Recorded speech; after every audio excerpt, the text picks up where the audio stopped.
আমরা সবাই আমাদের মাকে চিনি, কিন্তু আমি যদি আপনাকে প্রশ্ন করি, আপনি কি আপনার মাকে একজন ব্যক্তি হিসেবে চেনেন? মা হওয়ার আগে সেই মেয়েটির স্বপ্ন কি ছিল? কোন শখটা তিনি ছেড়ে দিয়েছেন, কিংবা কোন কেরিয়ারটা তিনি শুধু আপনার জন্য ফেলে এসেছেন? অধিকাংশের উত্তর হবে জানি না, কারণ আমরা আমাদের মাকে একজন সাধারণ মানুষ হিসেবে দেখতে শিখিনি। আমরা তাকে চিনেছি ত্যাগের একজন রোল মডেল হিসেবে। তাই আজ মাদার্স ডে এই সেলিব্রেশন আর অ্যাপ্রিসিয়েশনের ভিড়ে চলুন মা সত্তার পেছনের এই মানুষটিকে একটু খুঁজে দেখা যাক। মা হওয়ার পর একজন নারীর মস্তিষ্ক নিজস্ব সত্তা থেকে দূরে সরে গিয়ে রিঅর্গানাইজ হয় সন্তানের কথা ভেবে। একে অনেক সময় মম ব্রেইন বলা হয়, যা তাকে সন্তানের প্রতি প্রোটেক্টিভ বানালেও নিজের ক্রিয়েটিভ সত্তাকে অনেক সময় আড়াল করে ফেলে। তখন তার প্রায়োরিটি লিস্টে নিজের ওয়েলবিং এর চেয়ে সন্তানের ভালোটা আগে চলে আসে। মা উপাধি পাওয়া একজন নারীকে সমাজ একটা সুউচ্চ আসনে বসিয়ে দেয়। জিনিসটা সম্মানের, কিন্তু একজন সাধারণ মানুষের জীবনের যে শখ, আহ্লাদ, রং, স্বাদ, তার অনেকটাই তার জন্য লিমিটেড হয়ে যায়। পড়াশোনা বা কেরিয়ারের যে সিঁড়িটা তিনি বছরের পর বছর তিল তিল করে গড়ে তুলেছিলেন, মা হওয়ার ডাক আসতেই সেই পাহাড়সম অর্জনকে তিনি এক নিমিষে তুচ্ছ করে দেন। আমরা এটাকে মায়ের ত্যাগ বলে শেষ করলেও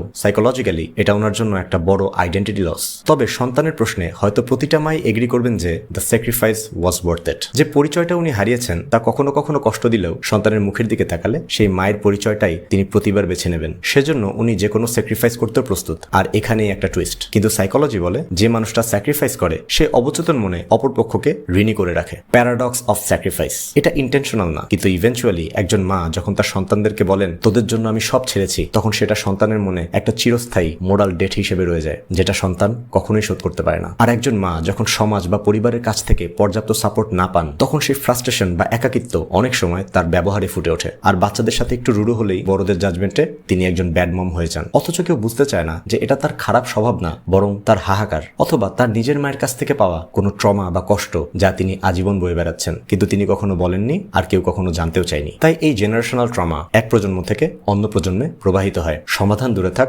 ওনার মনের খবরটাই সকলের অজানা রয়ে যায়। কিন্তু ওই যে না পাওয়াগুলো, আড়াল করা স্বপ্নগুলো, যে ইচ্ছেগুলো তিনি চেপে রেখেছিলেন সন্তানের মুখের দিকে চেয়ে, সেগুলো আবার জেগে ওঠে নতুন আরেক রূপে। কিছু মা সন্তানকে নিজের মতো করে বড় করতে চান, আর একটু ভিন্নভাবে বললে সন্তানের মধ্যে তিনি নিজের সেই অপূর্ণ ভার্সনটাকে দেখেন, যেটা তিনি নিজে হতে চেয়েছিলেন কিন্তু হতে পারেননি। আর তাই সন্তানকে পরিপূর্ণ করাই ওনার একমাত্র গোল হয়ে যায়। ফলে সেই সন্তান কোনো আলাদা মানুষ নয়, বরং হয়ে ওঠে তার মায়ের এক্সটেন্ডেড ইগো। অবশ্যই মা আপনার সাফল্যে গর্বিত হন। মা যখন আপনার রেজাল্ট কার্ড বা আপনার সাফল্য নিয়ে গর্ব করেন, তখন তিনি আসলে তার জীবনের সেই হারানো সুখগুলোর একটা সার্থকতা খুঁজে পান। এটা স্বার্থপরতা নয়, এটা তার জীবনের অন্যতম প্রাপ্তি। কিন্তু মাঝে মাঝে মায়ের সেই অপূর্ণ স্বপ্নগুলো সন্তানের মাধ্যমে পূরণ করার চেষ্টা সন্তানের জন্য কঠিন হয়ে পড়ে। এই প্রক্সি লাইফ নিয়ে বড় হওয়া বাচ্চাটা এক ধরনের মানসিক চাপের মধ্যে থাকে। এখানে কারো কোনো দোষ নেই। আমি শুধু বলছি মাতৃসত্তা একটা মেয়েকে কত শত দিক থেকে প্রভাবিত করে, এতটাই যে সে নিজেও জানে না যে সে কবে হারিয়ে গেছে। আর তার পরিবার, সন্তান হয়তো জানেও না যে মায়ের আড়ালে থাকা মানুষটা আসলে কেমন ছিল। আমরা চাই যে মায়ের পায়ের নিচে বেহেশত, তার পায়ের নিচে একটু মাটিও থাকুক, তার নিজেরও কিছু থাকুক।